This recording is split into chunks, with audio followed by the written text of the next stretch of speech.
není zrovna populární. V rámci Evropské unie si mimochodem, dámy a pánové, vůbec nestojíme špatně. Jsme podle tohoto srovnání v rámci Evropské unie zemí s 5. nejnižší nezaměstnaností. Máme 7. nejnižší veřejný dluh. Máme 7. nejnižší schodek veřejných financí za loňský rok. Máme 9. nejnižší nezaměstnanost mladých lidí do 25 let. Máme nejnižší míru chudoby. Máme 3. nejnižší míru ohrožení chudobou u českých důchodců. To přece nejsou špatné výsledky, ba právě naopak. Mimochodem ve světle 2 údajů.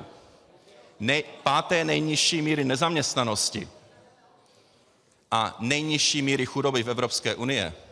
Výroky o tom, že lidé demonstrují z důvodů sociálních, může vážně myslet jenom člověk dle inteligence.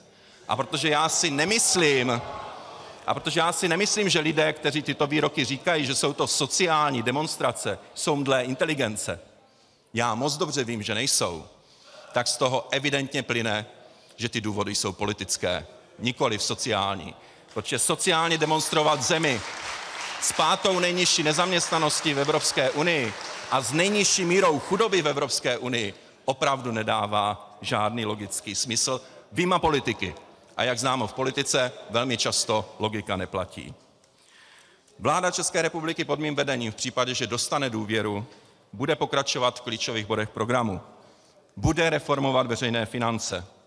Bude pokračovat v reformách důchodového systému, protože to je nutný krok vzhledem k demografickému vývoji.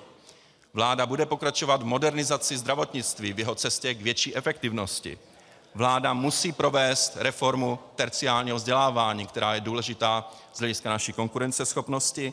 Vláda bude postupovat podle strategie mezinárodní konkurenceschopnosti, kdy se chceme do roku 2020 dostat mezi 20 nejvíce konkurenceschopných ekonomik. Samozřejmě budeme pokračovat v cestě většího tlaku na transparentnost veřejných zakázek, což snižuje prostor pro korupci, ale také přináší konkrétní rozpočtové úspory. Zkrátka a dobře, dámy a pánové, od konsolidace veřejných financí nesmíme couvnout. Proti roku 2010 jsme zaznamenali samozřejmě zhoršený výhled naší i evropské ekonomiky. To si vyžaduje celou řadu korekcí rozpočtu, jak rozpočtu na rok 2012, tak na další 2 roky, které spadají do mandátu této vlády. Chtěl bych zdůraznit, že fiskální úsilí vlády pod mým vedením v letech 2010 až 2014 přineslo úspory ve výši 385 miliard korun.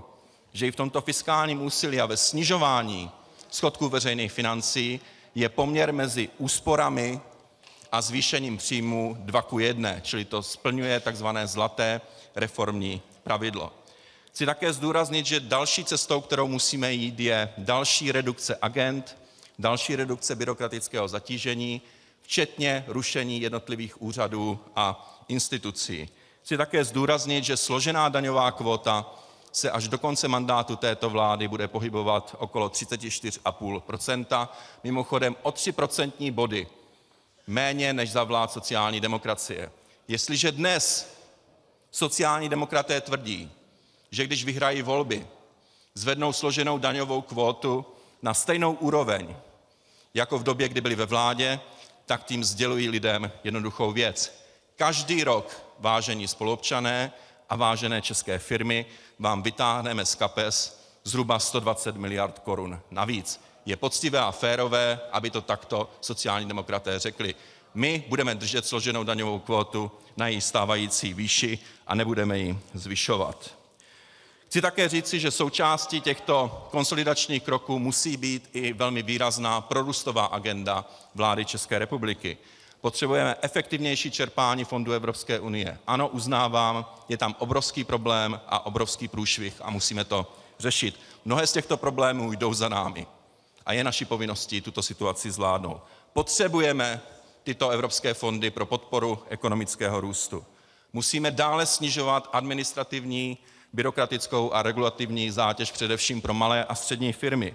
Musíme podporovat export českých firem především do teritorií mimo Evropskou unii. Musíme podporovat inovativní podnikání A musíme také mobilizovat aktiva státu, protože je zbytečné, aby například u některých státních podniků se na účtech válaly miliardy korun, které mohou být použity k povzbuzení ekonomického růstu. Dámy a pánové, vážené paní poslankyně, vážení páni poslanci, žádám o důvěru ty z vás, kteří stojí za rozpočtově odpovědnou politikou státu. Žádám o podporu ty z vás, kteří si nemyslí, že se dluhy nemusí platit. Žádám o důvěru ty z vás, kteří mají odvahu i vůli k provedení nezbytných, byť nepopulárních opatření. A dovolte mi na závěr několik náhodně, abych skončil slovy, kterými jsem jako premiér žádal o podporu své vlády v létě roku 2010. Na těch slovech nemám co měnit ani dnes. Svobodná, prosperující, vzdělaná, kulturní, konkurenceschopná a nezadlužená společnost.